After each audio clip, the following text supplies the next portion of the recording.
Hello everyone, welcome to tasty dish by Sethu Palaniappan.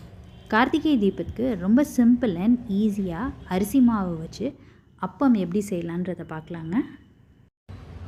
Karthigai அப்பம் செய்கிறதுக்கு வெல்லம் ஒரு கப் எடுத்துருக்குறேங்க. இதை கரைச்சி எடுத்துக்கலாம்.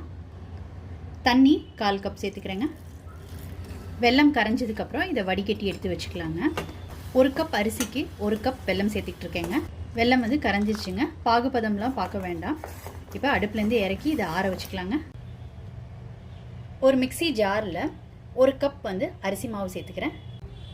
எந்த கப்பில் அரிசி மாவு எடுத்தீங்களோ அதே கப்பில் 1/4 கப்பு ரவை சேர்த்துக்கிறேன். ஒரு குழிக்கரண்டி அளவுக்கு கோதுமை மாவு சேர்த்துக்கிறேங்க. கோதுமை மாவு சேர்த்திங்கன்னா பணியாரம் நல்லா சாஃப்டாக இருக்கும். ஏலக்காய் 3 சேர்த்துக்கிறேன். 1/4 ஸ்பூன் சுக்கு பொடி சேர்த்துக்கிறேன். இந்த சைஸில் ஒரு வாழைப்பழம் சேர்த்துக்கிறேன்.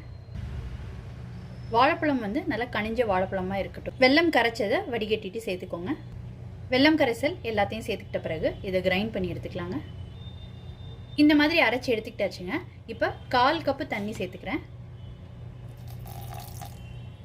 இதை அரைச்சிக்கலாம். அரைச்ச மாவை ஒரு பாத்திரத்துக்கு மாற்றிக்கிட்டு இருக்கேங்க. இது ஒரு 1/2 ஹவர்லேருந்து 1 ஹவருக்கு ஊறட்டுங்க. இப்போ 1 ஹவர் ஆயிடுச்சுங்க. இந்த மாவில் ஒரு பிஞ்ச் உப்பு சேர்த்துக்கிறேன். பேக்கிங் சோடா நீங்கள் விருப்பப்பட்டால் சேர்த்துக்கோங்க. நான் பேக்கிங் சோடா சேர்க்காம தான் செய்ய போகிறேங்க. இதில் கொஞ்சமாக தண்ணி சேர்த்து மாவை கரைச்சி எடுத்துக்கலாங்க. இப்போ அப்பம் செஞ்சுக்கலாங்க.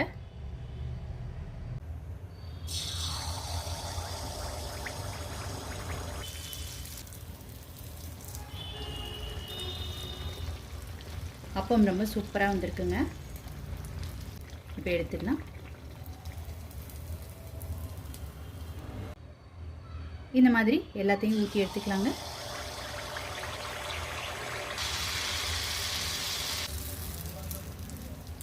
அரிசி மாவை வச்சு செஞ்ச அப்பம் ரொம்ப சூப்பராக ரெடி ஆயிடுச்சுங்க.